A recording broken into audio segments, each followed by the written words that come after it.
I just want to put it out there that I am not a doctor or a therapist, so if you need to consult the right people, make sure that you're doing that.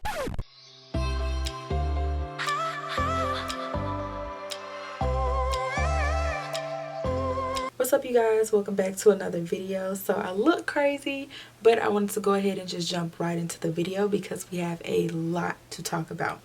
So today, you could tell by the title of the video, we're going to be talking about boundaries. So I'm going to give you some tips to set boundaries, show you that you might have some unhealthy boundaries, and then tell you the benefit of it. So starting off, I'm going to take the Huda Beauty Neon palette, and I'm going to start off with this pink shade right there. When we first get hurt, we normally think, I was so nice to this person. How could they do this to me? I'm just such a nice person, and they know I would never do them the way that they did me. And although that can be very true, you have to acknowledge that it was some sort of boundary that you did not set for that person to do what they did sometimes. But let me explain that really quick. Because not everything is your fault, but you have to acknowledge that when you're allowing someone in your personal space, that you have to have some boundaries in order to have a healthy relationship with that person moving forward. Not to say when you set boundaries you become invincible, but you have a clear idea and a limitation as to how far that person can go with you in particular. So now that we have that out the way, let's go ahead and figure out what exactly are personal boundaries. Like, what does that mean? When you say that, what does that mean, Keya?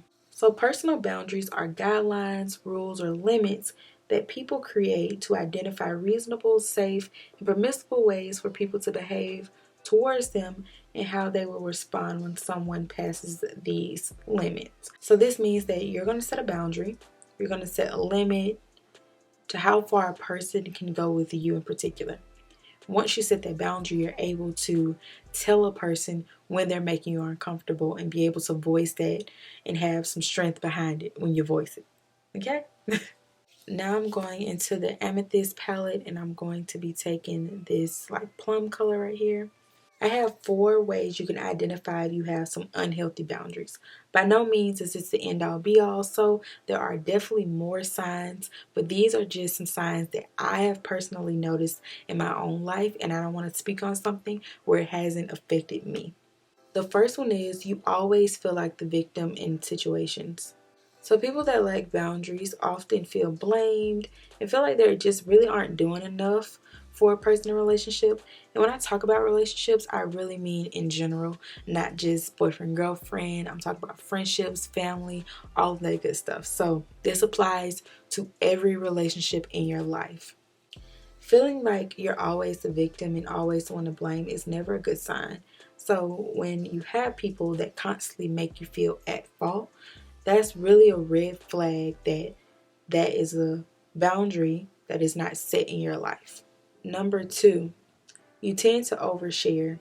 And I personally did this a lot in my life where I just met someone and I love being super relatable and being honest about my life experiences. And most people that you tell that to, you're hoping that they will be honest and that they will be able to meet you on that same level and be honest with you as well about their personal life experiences. But sometimes people use that to hurt you. So you have to be aware of what you're telling to people. Like, you can share life moments and you can share important things in your life with other people, but make sure that you're just not spilling all your guts out to people, because sometimes people can use that to hurt you. Not only can they use that to hurt you, they can also use that to manipulate you as well. So that's something that you really want to look out for and make sure that, you're just being conscious. You don't have to be just airtight and very, very guarded, but you can open up without allowing people to hurt you. Number 3 is you feel guilty for dedicating time to yourself. So I felt this a lot in my relationships with people, where I just felt so guilty for just doing something that I love or investing in myself. I always felt the need to help other people out and help them out with their dreams, their goals, their aspirations, and never really took the time out to make sure that I was being okay. A way to know if you're dedicating too much time to others instead of for yourself is, sorry, I can't really talk during this part, is to see if you're making grand sacrifices.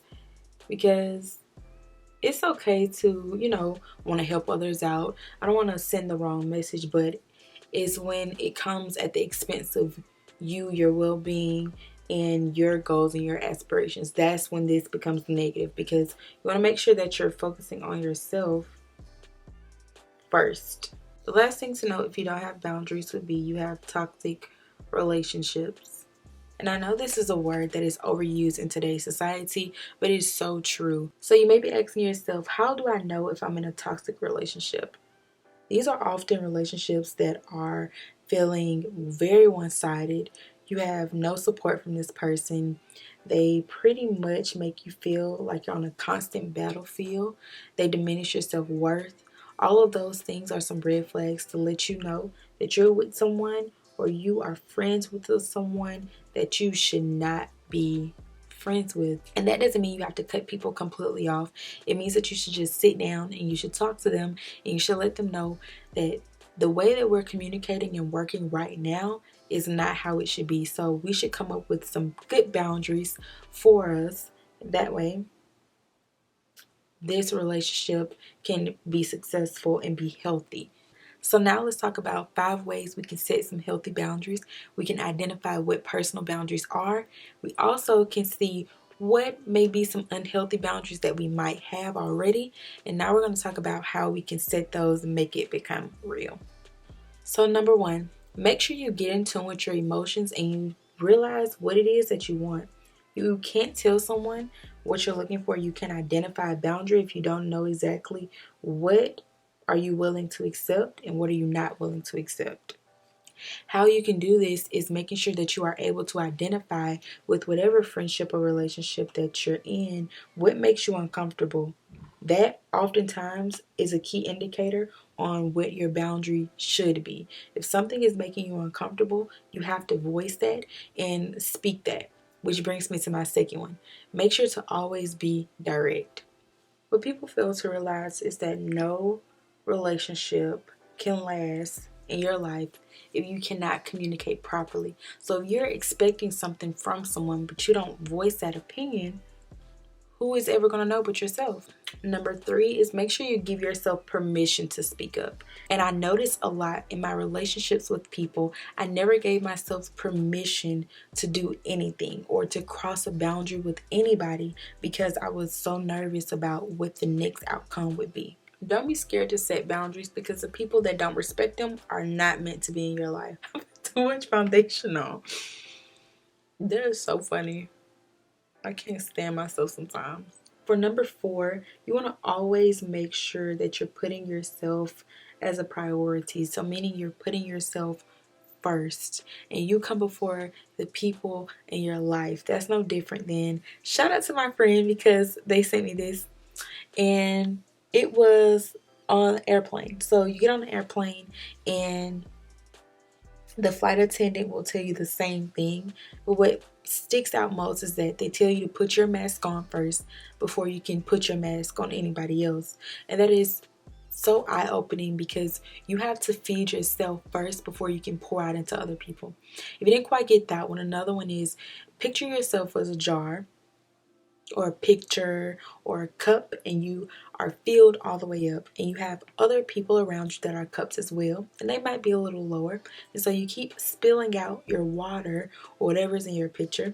You're just spilling this out to other people, and nobody is filling you back up, or you're not personally making sure that you're filling yourself back up in order to be this perfect person and this superhuman to other people. So to do this, all you have to do is just make sure you find what makes you happy. And the last one that I have for you guys would be to start small. I know a lot of people like to do stuff and hit the ground running, but in order to set boundaries, it does take some time. So if you have a failed relationship and things aren't going your way afterwards, and you're beating yourself up because you know you could have done X, Y, and Z better, you shouldn't have accepted this, you should have known better not to do that. Don't be so hard on yourself, because setting boundaries takes time. You have to know what will hurt and how to prevent it later. You can't prevent what will hurt first. So you have to learn and live to know what to do and what not to do. So remember that building healthy boundaries takes time, patience, and courage.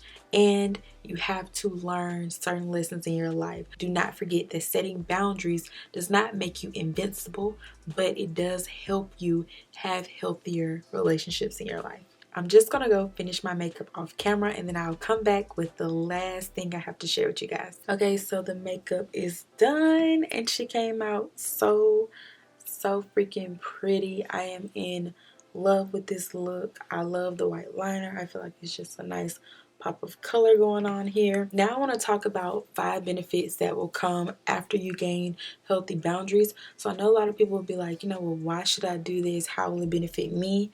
And I'll be the one to tell you. You will be able to say no, which is crucial in life. You need to know how to say no to people. And I know this is something that I used to personally struggle with, because saying no oftentimes will hurt people's feelings and make them feel like they're just not important to you or they're not enough. But that is not the case. And setting boundaries will allow you to be able to say that word that you do need to say sometimes, and just saying, no, I can't do that. I can't show up for you.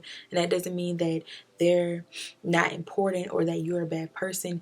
You just have set a boundary, and you probably need that as a personal day. You probably need to go do something for you. So saying no is important. You'll be more in touch with your needs, and you'll be able to identify what it is that you do and do not want, whether it's in a partner, in a friendship, in a family member. And this will lead you to ways that you will know when you need to leave someone and when you need to keep someone in your life, and just have that discussion with them. You will experience a overall happiness and an emotional balance. So you'll be able to have the happiness you desire, feel in tune with yourself, and also be able to experience life and be happy, and know that the relationships that you do have surrounded around you are good, healthy, long-lasting relationships. You will feel more freedom and courage than you've ever felt before. You will feel like you're finally able to be yourself, and this will give you the right to just go about life freely. Be yourself. Know that you are good enough. You are strong. You are passionate. You are everything that you want to be and more. And so this will just have you feeling a lot more joy, a lot more happiness, and things that you need in order to feel just healthy and happy in life. And last but not least, you will attract more healthy relationships. In any capacity in your life, you will be able to identify what that looks like and what that feels like to you. And when you are able to say, these are my boundaries, this is what I need in order to make me happy, then you will find like-minded people, and you'll be able to have those healthy friendships, partnerships that you need. I would say a big part of this would be self-aware. Once I started to become self-aware in my own life, I was able to identify certain things that I just didn't want, and you will see yourself doing certain things that get you a certain type of outcome, and you don't necessarily want to change it because that's what you're comfortable with. But once you step outside of that and you are able to become self-aware with yourself, it will change your life in so many different ways. And I can say my outlook on friendships, relationships, and family friendships and all that stuff has changed. I can say this is the type of friend that I'm looking for. I know that this is the type of partner that I want, and these are qualities that I want in these type of people. So now if someone does something to me, I have the option of keeping them in my life or making the decision to either keep a very strict boundary and allowing them to know that they've overstepped it, to see exactly what their response will be. Because remember, people that do not respect your boundaries are not meant to be in your life. I know a lot of you are watching and you are not subscribed. Don't forget to hit that subscribe button and make sure you press the notification bells to get notifications every time I post. I just want to put it out there that I am not a doctor or a therapist, so if you need to consult the right people, make sure that you're doing that. Everything in this video is from my personal experiences and what I went through in life. So I just want to share that little tidbit with you guys and let you know that take what I say with a grain of salt, and also know that you can apply it to your life if you feel like it does apply to you. So that's the end of the video, and I'll see you guys next time.